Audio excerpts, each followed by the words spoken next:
का वीडियो बड़ा वायरल हो रहा है, उनके भाषण को सुन लीजिए आप। उन्होंने फलस्तीन के बारे में क्या कहा था कि अरबों की जमीन पर कब्जा कर लिया गया है। और दूसरी बात यह है कि भारत में हमने एक पोस्ट स्टैंप निकाला था, सॉलिडेरिटी विद पैलेस्टाइन। वो भी आजकल देख रहे हैं आप लोग। हमारी शुरू से पॉलिसी फलस्तीनियों की ताईद में रही है। इसमें शिफ्ट आया जब कांग्रेस की सरकार थी। उसमें एक शिफ्ट आया। तो ये एक, और फिर पांचवी बात यह है कि ओस्लो एग्रीमेंट हुआ, और ओस्लो एग्रीमेंट में कहा गया था कि वेस्ट बैंक और गाजा में इंडिपेंडेंट पैलेस्टीनियन कंट्री बनाया जाएगा। 5 साल जाके 30 साल हो गए। तो इसकी जिम्मेदारी ओस्लो एग्रीमेंट की सब पर थी। यूएसए पे थी, यूके पर थी, यूरोपियन नेशंस पर थी। तो 5 साल जाके 30 साल हो गए आज आप। और आपको ये समझना चाहिए कि जो इलीगल सेटलमेंट्स बनाए जा रहे हैं वहां पर ओस्लो एकॉर्ड के खिलाफ, जेनीन रेफ्यूजी कैंप में जाकर आप उनको मारा और पीटा जाता है। ये बात दुनिया जानती है कि वहां पर मस्जिद अक्सा है, बैतुल मुक़द्दस है। ये सब इंपॉर्टेंट चीजें हैं। आपको दुनिया को यह भी समझना चाहिए कि गाजा की जो स्ट्रिप है, आपने तो 16 साल से ब्लॉकेट करके रखा इजराइल ने वहां पर उसको। 16 ईयर्स से ब्लॉकेट है। ओपन एयर प्रिजन है वो। क्या है बताइए अब आप उसका। एक उसका रास्ता था दारुल बला में, आपने पेरीमीटर लगा दिया। 2005 में रास्ता बंद कर दिया आपने। इजराइल ने गाजा एयरपोर्ट को 2001 में बर्बाद कर दिया। करीम अबू सालम एक इलाका है, आपने 2008 में इजराइल ने बंद कर दिया। हाँ, फिर आपका गाजा सिटी का 2010 में आपने उसको बंद कर दिया। बेत हनोन में सिर्फ उन्हीं लोगों को क्रॉस करने दिया जाता है जिसके पास इजरायली का इशूड परमिट्स है। राफा जो इजिप्ट में आता है रास्ता, उसमें स्पोरेडिकली कभी भी खोल दिया जाता है। हजारों बच्चों को जो फॉरेन स्टडीज का वीजा मिलता, जाने नहीं दिया जाता उन लोगों को पढ़ने के लिए। ओपन एयर प्रिजन बना के रख दिया आपने गाजा और वेस्ट बैंक को। और फिर आप बोल रहे हैं कि ये क्या हो रहा है। वायलेंस, अप्रेसर कौन है वहां पर? अप्रेसर इजराइल है। अप्रेस कौन है? फलस्तीनी है। वायलेंस कोई भी करो, हम उसको कंडेम करते हैं, चाहे कोई ऑर्गेनाइजेशन करो या फिर इजरायली गवर्नमेंट करो। और आप एक बात समझिए, 90 साल से फलस्तीनियों को दबाया जा रहा है। यूक्रेन में रशिया हमला करता है तो पूरे पहुंच गए। ये कौन सी मोहब्बत है? गोरी चमड़ी से मोहब्बत है और ब्राउन चमड़ी से मोहब्बत नहीं है क्या आप लोगों को? नहीं, सुनिए, यूक्रेन में हमला रशिया ने किया, आप वहां पर पहुंच गए। ये 90 साल से ये लोग हैं भाई। महात्मा गांधी ने क्या कहा था इन लोगों के बारे में, वो भी देख लीजिए आप। तो इस पर इतना ही हमको बोलना है। मुद्दा चुनाव का है, उसको लिमिटेड रखिए। सर, 1000 लोग मारे गए इसराइल में, और आप कंडेम भी कर रहे हैं, और 500 टेररिस्ट मारे गए, बल्कि इसराइल डिफेंस फोर्स का ये कर रहा है। उसमें 200 तक, मतलब करीबन रिपोर्ट्स के मुताबिक 200 तक सिविलियंस भी रह सकते हैं बोल के बोल रहे हैं। मगर सर, ये क्लियरली वॉर बोल के बोल रहे हैं। तो इस पे आपका what do you like to state, because they are calling it as open war, not an escalation. Prime Minister also said it's an act of terror. And also they have And then they also said something else.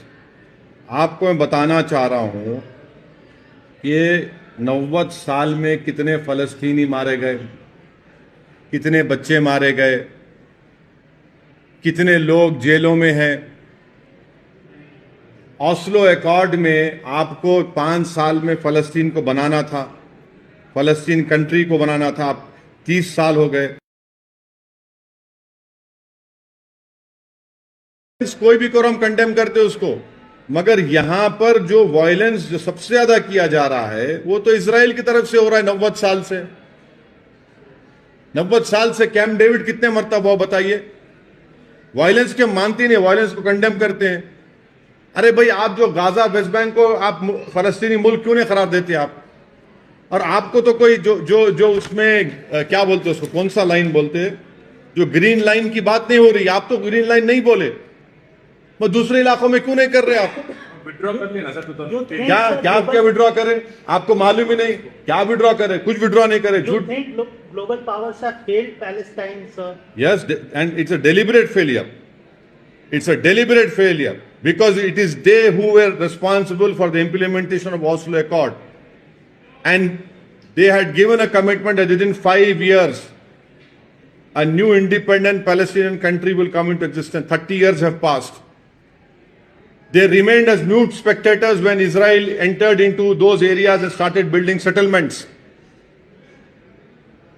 They became blind when the Palestinians were being butchered, when small children were killed and shot in their head. Who's the oppressor over here? From last 80 years, 90 years, issue is going on. So you believe this is resistance against the oppression? But Or it's a terrorist don't try to put words in my mouth. I have stated what I have to say. आप बोल रहे Israel का prime minister बोला कि छोड़ के चले जाओ, कहां जाएंगे? आप तो ओपन एयर जेल बना के रख दिए, 16 साल से ब्लॉकेट करके रख दिए गाजा को पूरा. किधर जाएंगे? ये सुनिए, 1.5 लाख पैलेस्टीनियन अब तक मारे गए, मारे भी गए, इंजर्ड भी हुए. 2008 से उन 1.5 लाख में 33,000 बच्चे थे. अब मारने वालों को टेररिस्ट बोलते क्यों नहीं आप लोग? फिर क्यों नहीं बोलते टेररिस्ट? आप 1.5 लाख या तो कत्ल कर दिए गए या फिर इंजर्ड है, और 2008 से 33,000 बच्चे मारे गए उसमें. अब कौन है टेररिस्ट में बताओ आप? आपका जो गाजा में है, आप गाजा के बाहर फैमिली विजिट नहीं कर सकते, अपना घर नहीं बना सकते, नौकरी नहीं मिलती, आप पानी में मच्छी नहीं पकड़ सकते, आप ट्रेड नहीं कर सकते गाजा के बाहर, आप निकल नहीं सकते. अगर आप सिविलियन को मारेंगे और तो वही ऑर्गेनाइजेशन को मजबूत कर रहे हैं आप. वायलेंस के हम कंडेम करते, वायलेंस नहीं होना चाहिए, मगर ये हकीकत को कौन बयान करेगा, कौन एक्सेप्ट करेगा? यूक्रेन में जो कुछ हो रहा है, तमाम बड़े बड़े ममालिक, सुपर पावर एकदम अपने मॉरल्स को दिखाते हैं. भाई ये 90 साल का मसला नहीं है क्या? क्या यूनाइटेड किंगडम ने क्रिएट नहीं किया इसको? आप बताइए, इन चीजों को देखिए. सर 1000 टन बॉम्ब अभी तक गिराया गया है और 2000 म्यूनिशंस भी वहां पे गिराया गया है, और वो इजराइल डिफेंस फोर्स कह रहा है कि हम पीछे नहीं हटेंगे, हम डिफेंड करेंगे. हाँ नहीं, तो आप 90 साल से तो आप मार रहे हैं ना फलस्तीनियों को. 1.5 लाख फलस्तीनियों को आपने या तो जान से मार दिया उनको, या इंजर्ड किया. 2008 से 33,000 फलस्तीनी बच्चों को आपने उनकी जान ले ली. उसका क्या बोलेंगे आप? क्या बोलेंगे उसको?